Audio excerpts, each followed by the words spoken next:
Hey there, it's me, Kathy. I have decided to do a few more dishes that are more Southern inspired since now I'm a Southern belle and all.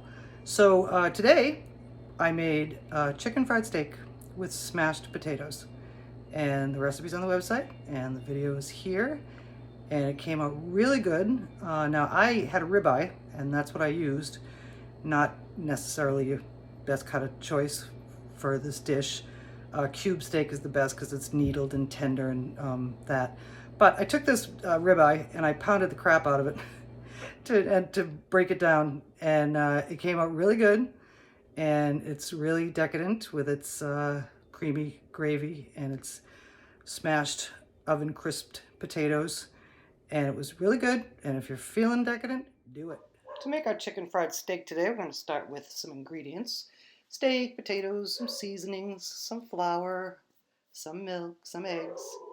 And the steak I used, as I mentioned in the initial clip, was a ribeye, and it's a beauty, well marbled. And we're going to wrap it up, and the reason we do that is to keep meat fragments from flying all over your nice clean kitchen.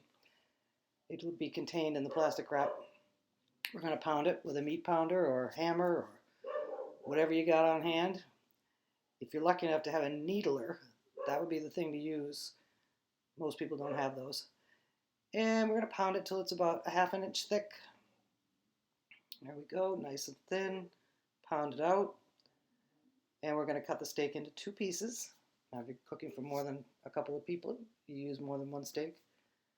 And sometimes cube steak comes already in portioned. So we're going to mix the flour and the seasonings. And we're also going to season our steak with some salt and pepper, both sides.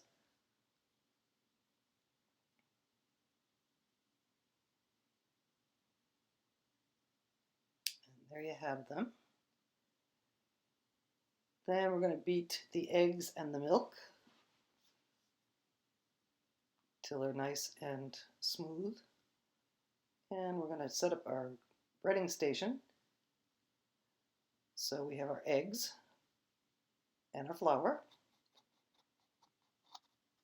and our steak. And the first thing we're going to do is to dredge the steak in the seasoned flour, both sides. And then we're going to put it in the egg mixture and coat both sides with the egg mixture.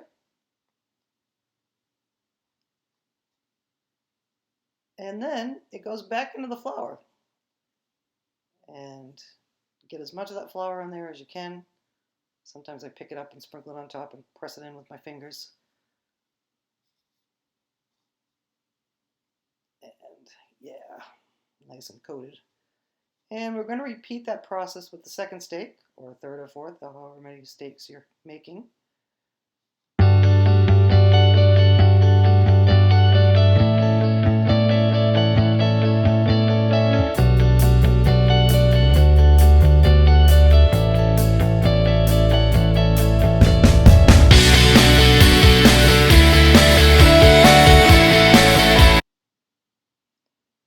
And then we're going to transfer them to a surface or plate, such as I have, and they are ready to fry. So we're going to heat a half inch of canola oil, or some other kind of oil that you want to use, in a skillet over moderately high heat. And when your oil is shimmering, you can sort of see that in the picture here, but not so much. But when it's shimmering, it means it's hot. And when it's hot, we're going to add our steaks.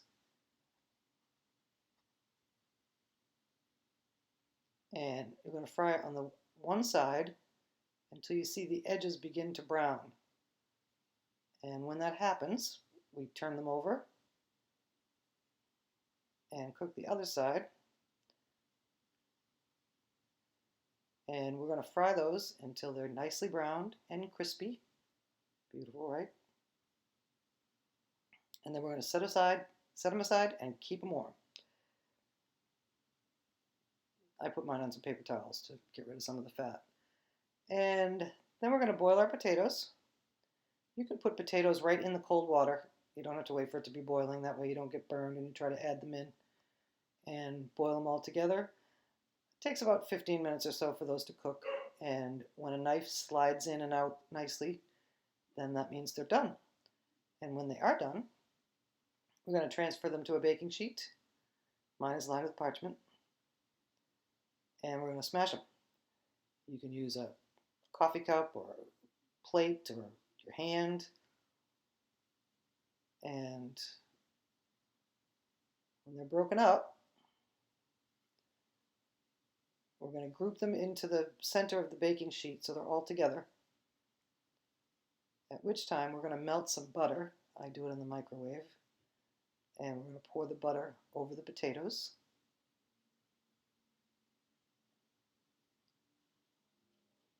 Beautiful. A little seasoned salt. The Lowry seasoned salt is what I use, but you can use salt and pepper and whatever seasonings you like. And we're going to put them in the oven at 400 for about 20 minutes. And when they come out, they're going to be slightly crispy and a little browned. And now we're going to make our gravy. We're going to start with some butter and some of the oil that we used to fry the steak. That way you get your flavor in your gravy, your steak flavor. We're going to stir that together until the butter and oil mixture is foamy. At which time we're going to add in some seasonings. I didn't use any salt because the beef broth is salty, so pepper, tarragon, and because it is a creamy sauce, I used a little bit of nutmeg because I like nutmeg in a cream sauce. And we're going to stir all that together till it's nicely incorporated. And then we're going to add some flour to make our roux.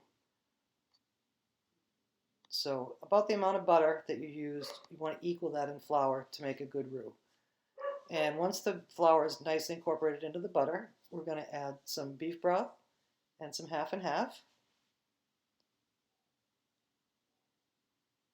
And we're going to stir that and continue stirring it until the gravy is thickened and smooth.